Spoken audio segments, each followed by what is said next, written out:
every person has a dream they wish to pursue. Yet, as people grow up, they often come to realize the truth. The dreams are nothing more than fairy tales. And not fairy tale hero Mashima. Fairy tale is in not real. At least, that's what most people say. ... Then what about those who do end up accomplishing their dreams? Are they merely incredibly lucky? Every man has a dream. I'm sorry. Every man has a dream he wants to accomplish. However, there is something really important you should know, my boy. A real man doesn't give up on his dreams, no matter what overwhelming challenges he may face. He may have to face. I still remember those foolish words my dad used to say to me. But despite their silly nature, I found myself inspired by them. That's some inspiring shit. That's cool. Ever since I was a young child, I have been interested in martial arts. Okay. It didn't matter whether I watched a match on television or read a manga about some heroic martial artist. It has always been my dream to become a martial artist one day. Of course, it was a bit childish of me to think that I could become a hero simply by learning martial arts. Even though I already understood that superheroes were nothing more than figments of my imagination, I still had a desire to use my strength for the sake of others. That's cool. I like this protagonist. He's cool. My name is Gushiken Takahiro, a 17-year-old rising judo star, and no, that's not me bragging. So his name is Gushiken. I'm going to call him Takahiro because I remember that more than Gushiken. I'm going to call him Takahiro. I'm actually about to take part in a tournament 2 weeks from now that could make or break my career on an international level. Oh, shit. Of course, I was excited about the opportunity to finally accomplish my dreams and represent my country at a sport that I love, but the same excitement also made me feel incredibly nervous. Don't feel nervous, dude. And while those worrisome thoughts haunted my mind, a familiar voice resounded from outside the window. Koyomi. Oi, Taka-kun, get your butt in gear. Takahiro. Okay, I'll be right there, Koyomi. Not wanting to keep Koyomi waiting, I quickly dashed towards the front door to let her in, not even realizing that I was still in my pajamas. Okay, so we're getting one female right now, who I'm assuming is the childhood friend. Let's hope she's cute. Hold on a second, Koyomi. Gotta grab my shoes before we head off to school. Really? I never realized our school had a strict uniform or sleepwear policy. Nice jammies, by the way. Did you borrow them from your mom? Holy shit. Hell no. For a moment, my eyes drifted downwards. Noticing that I was indeed wearing my pajamas, I allowed a groan of annoyance and marched back towards my room. Motherfucker silly. Bah. There's nothing wrong with my jammies. The Golden Knight is a famous comic book hero in the West. Besides, not everyone prefers to sleep naked like you. Okay, so we've gotten one female who apparently sleeps naked. Koyomi is the naked sleeper, so yeah. Mumbling those words, I started stripping out of my clothes, not particularly minding the presence of the girl behind me. Oh, she's cute. That only happened once. You know very well it was super hot that night, and geez, longer before you strip naked in front of me, you idiot. So this is Koyomi, she's cute. I like her. She has brown long hair, so I like her, she's cute. You didn't seem to mind when we were little. Maybe you want me to turn around instead? No, stop, don't make me kick your ass. I decided I had teased her enough and quickly pulled on my pants, proceeding with the remaining few items of clothing before I was suitably dressed for school. Besides, I had a reason for being so distracted.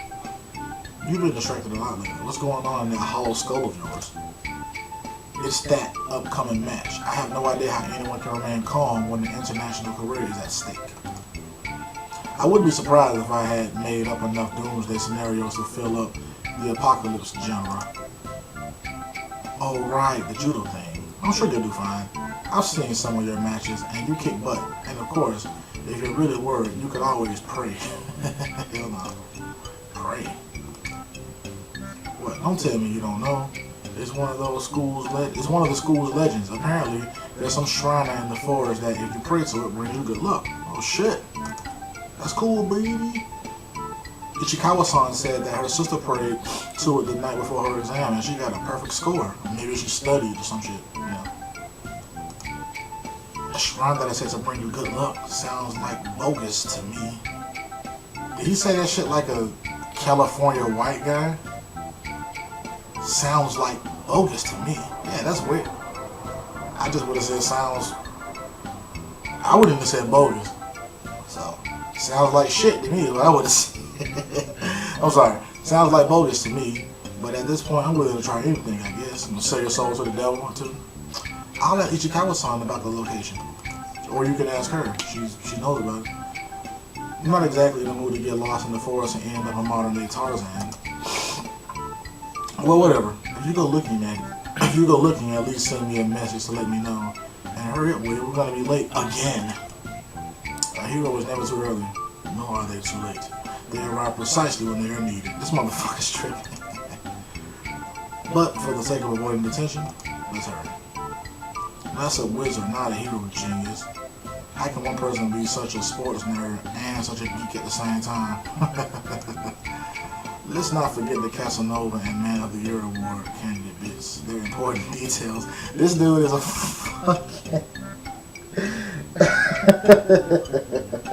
I'm actually liking his protagonist though. He's not the traditional harem protagonist where he's all a bitch and all this sort of shit. I think that shit is cool as shit. I doubt you qualify for either of them, Pajama Boy. Anyway, let us boldly go where everyone has gone before. To school. Ugh, nerd. Why she hating on that man, Shit. You giving that man a hard time. She hating.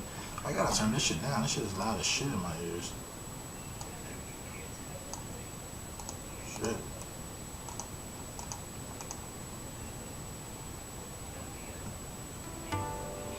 Later that day, I finally got a chance to talk to my classmate about the location of the shrine that Koyomi had mentioned earlier.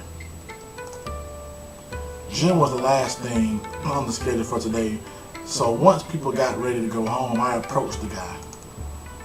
Oh, Ishikawa is a dude. Hey, Ishikawa, is it true that your sister discovered some shrine that is said to bring you good luck? Oh, and he's a glasses wearing dude. Oh, let me guess. You want to date her.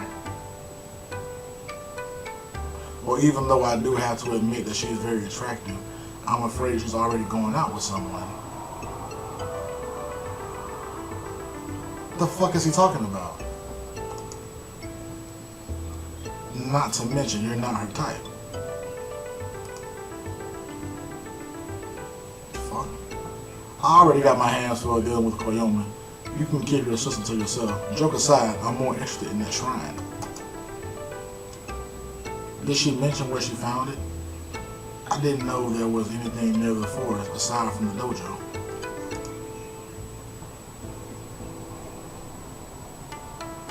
Am I hearing people talking? I think I am. I think in the background there are actually people talking. Oh, that's kind of cool. Oh, well, she said something about it being near a river and quite high up. To be honest, I wasn't paying too much attention when she was going on about it. Douchebag. I mean, she was wearing this top and it was tight and... Oh, wow, this motherfucker. Oh, man, that face. That face.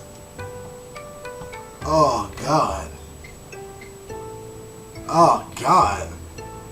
That is a straight perv face right there, son. That is a perv face right there, son. That is a perv face. Holy shit. Stop. I seriously don't need to hear the details, and I doubt anyone else is interested. So do you know anyone who might have heard about the shrine? Are you guys talking about that lucky shrine out in the forest? The one and only, according to Ichikawa's sister, there's supposed to be one near a river. I don't know about that, but there's this fiery girl at the Sakura Dojo who knows more about it. Wait, are you talking about Aria-sama? About this tall, ridiculously strong, and super scary? That's the one. Oh, in that case, I believe I can still be of help, Takahiro-kun. I know where that place is. Of course you do, we both do. You just want to tag along, don't you? I don't think Aria-senpai will appreciate you visiting her with your usual tricks in mind. Do I need to remind you what happened last time you tried to peek at her after she finished practice? Blood, sweat, and tears. Shut up. I don't peep on the ladies. That's slander, you know. I should sue you. I would never look upon Arya-sama's glorious body in any state of nudity. This motherfucker. Oh, so you haven't seen her naked yet? I've seen a bit of a side boob. But the hole I found didn't really let me get a good view of her. Holy shit, this game is worth it, son. There we go. Someone called the cops. Ichikawa, the peeping Tom, has confessed. I playfully patted Ichikawa's shoulder as I turned around, grabbing my bag in the process and prepared to leave. Thanks for the tip, Ichikawa. I'll let the judge know you were most helpful during the interrogation. This is unfair. I was coerced. I won't say another word until I speak with my lawyer. These motherfuckers stupid. Okay, the school bell is ringing. Once school was over, I decided to take my chances. The little bit of intel I had managed to obtain from my classmates, if memory served me right, Arya-senpai would be practicing at the dojo today. Of course I knew her. She was a judo student like myself. But for whatever reason, she had been refusing to compete in any tournament for a while now. Arya-senpai, are you around? I shouted her name as I parked my bike, looking around for any sign of the girl. Hua, ya, ya. Follow the shots and you will find her. She could be getting some dick, so. I'm sorry, guys. I'm just in a ridiculously silly mood today. I glanced briefly as I saw Arya seemingly in the middle of practicing a series of motions, almost as if she was fighting an imaginary opponent. Perhaps now was the perfect opportunity to surprise her a little, and then she gonna fucking flip you over. I snuck closer, making sure to make as little noise as possible before I reached a hand towards her shoulder. Arya, feeling a hand on her shoulder, Arya reacted. Of course, she grabbed hold of my hands and with a loud grunt shifted her weight, curling and tipping me over her shoulder. I didn't have time to brace myself for the impact before I hit the ground like a sack of potatoes. Oh, look at her with the Hime haircut. Yeah! No one speaks up on the great Kunoichi Arima. Oh, Taka Boy. I didn't realize it was you. I'm sorry. Are you okay? Kunoichi, more like Tasmanian devil. That throw didn't have a shred of mercy in it. There's no mercy in the ring, Taka Boy. Better that you learn that now than in 2 weeks' time. Let me guess. You want to do some sparring, don't you? I actually came here to ask you something, but I guess a little sparring wouldn't hurt. Oh. What do you want to ask? We've got all afternoon, and I could do with a bit of a break anyway. Is she blushing? Yeah, she's blushing. Well, at the start, you need to take part in the big tournament. You need to take part in big and important matches in the past. You used to take part, in big and important matches in the past, right? Didn't you ever get nervous before going into the ring? Oh, yeah. This one time, I got so nervous, I hid in the kitchen cupboards until my dad found me and dragged me to the car. Of course, that was when I was like 8. Hell nah. Well, obviously, I can't go and hide from my match. But one of my friends made this stupid suggestion that I could go and pray or something. Honestly, at this point, I'll do anything to calm my nerves a little. Taka Boy, are you sure about this? You mean the match? Of course I am. I've been practicing judo ever since I was old enough to walk. This is my first chance to finally represent this country and the sport I love. Arya seemed to think for quite a long time, all the while tapping her jaw with a finger. Eventually, she snapped her fingers and grabbed a tight hold of me. Alright, I'll take you the way to this shrine, I know. But it's going to require more than a simple clap of your hands above your head. You need to give something to the shrine. Something of value. I guess I have to think of something before we get there. Thanks, Senpai. I appreciate it. Oh, no, Taka Boy. I'm not going with you. I've got training to do. Besides, you got to take this step yourself. I can draw you a map and show you an easy way to get there, get back here, but you'll be on your own. Wow. You're not tagging along, not even for a little while? Afraid so, Taka Boy. Let me just grab some paper. I'll draw that map for you. Damn. That bitch not fucking around, is she? After Arya's return, quick preparations were made and I followed the directions noted down on the map. Surprisingly, it wasn't all that far. However, the hint on how to find my way back in case I got lost was a bit sketchy. Just look down and you'll be able to see the roof of the dojo from anywhere on the hill. The forest of the dojo was my first challenge to overcome. A narrow path coiled along the trees, and nearby was a river Ishikawa's sister had mentioned. I followed Aria's scribbles with a bit of skepticism. But after an hour or so, I finally arrived at the supposedly legendary shrine. The birds ringing in my earphones are kind of fucking with me because I'm thinking it's coming from outside because it really sounds very, very fluid in these headphones. The shrine itself seems surprisingly well maintained despite being in the middle of nowhere. It made me wonder if someone could secretly be living there. Perhaps some secret martial arts master. Yeah, me. The thought of a hermit living in a hideout within the shrine in order to prepare himself for an upcoming battle between good and evil started to dwell in my mind. This motherfucker is such a nerd. I guess it's too good to be true. I sighed in annoyance at the fact that aside from the shrine itself, the ground surrounding it seemed completely abandoned. There was no way anyone could be living there. Here's my water, I'm thirsty. Fuck. For the time being, I decided to focus on the reason behind my visit. It only took a few moments before I gathered the courage to approach the building. Once inside, I found a rather fancy-looking altar of all sorts at the back of the room. I guess this is the thing everyone talks about. Silently, I folded up the map I had been given, putting it inside my bag. I approached the altar. I was kind of skeptical about the whole religious aspect, so I wasn't too sure if this was actually going to work. I don't even think luck would do me much good in a match like this. In my opinion, there wasn't any room for things like luck in martial arts. There's luck in everything, you dumb cunt. Judo is all about using the knowledge you have gained through training.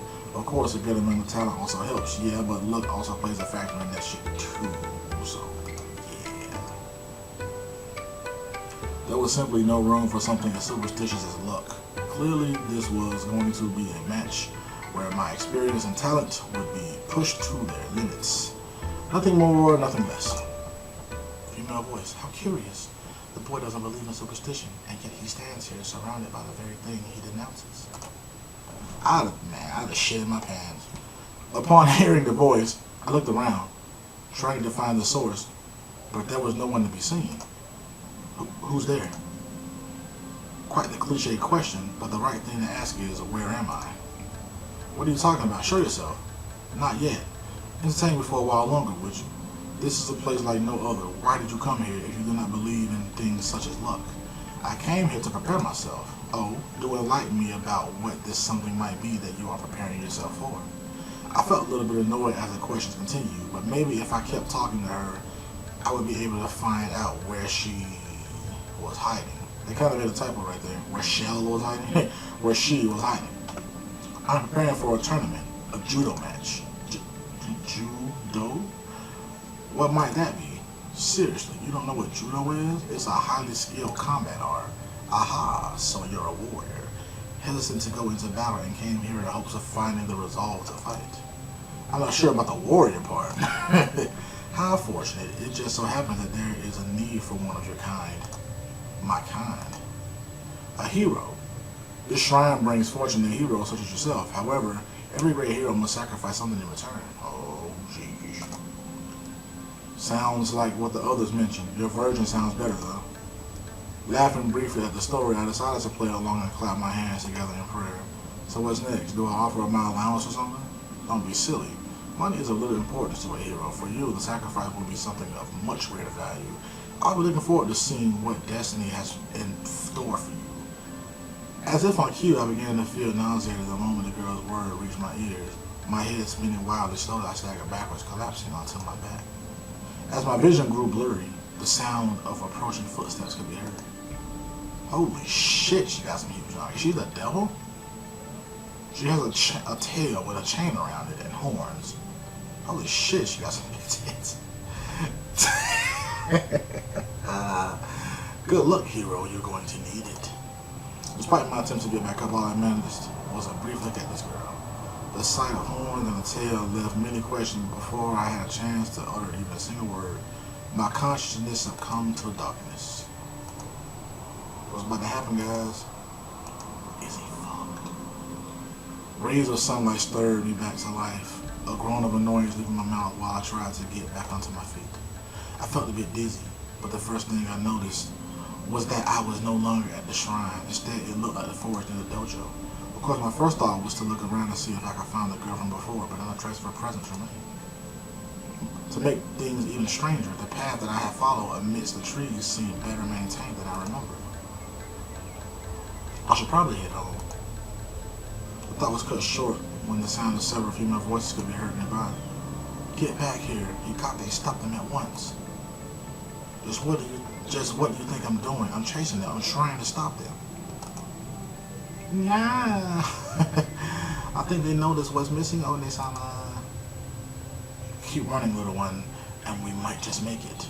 That's when I thought this day couldn't get any weirder. The sounds of heavy footfalls could be heard nearby. I've never heard footsteps called footfalls. That kind of fucked me up. Holy shit. Holy shit. Oh man, we got two cat girls. I'm already liking the darker one. Already. Holy shit. What in the world is going on here? Further ahead, I saw a couple of girls in fast pursuit of even more girls. However, there was something off about this scene. Something that didn't make any sense. The girls being chased had the ears and tails of an animal, and the pursuers appeared to be armed with a katana and a naginata. You cunning fox. Oh, they fox girls. Oh yeah, I see the tail. I didn't even notice. I saw the tails, but I wasn't really paying no attention to the bushing or something. Come back here at once. Return what you stole immediately. Give me back my panties. Holy shit. Hikage, how could you say something out loud like that? Haha, panties, panties. The KITSUNE. Haha, oh no. Help save us from the rampaging woman. As I watched the girls run off, I couldn't help but find myself struggling with the decision to just leave them be. While I didn't know what in the world was going on, the two girls armed with rather realistic looking props, surely they could be real, had me worried. And I couldn't very well call myself a hero if I let something like this go by without acting.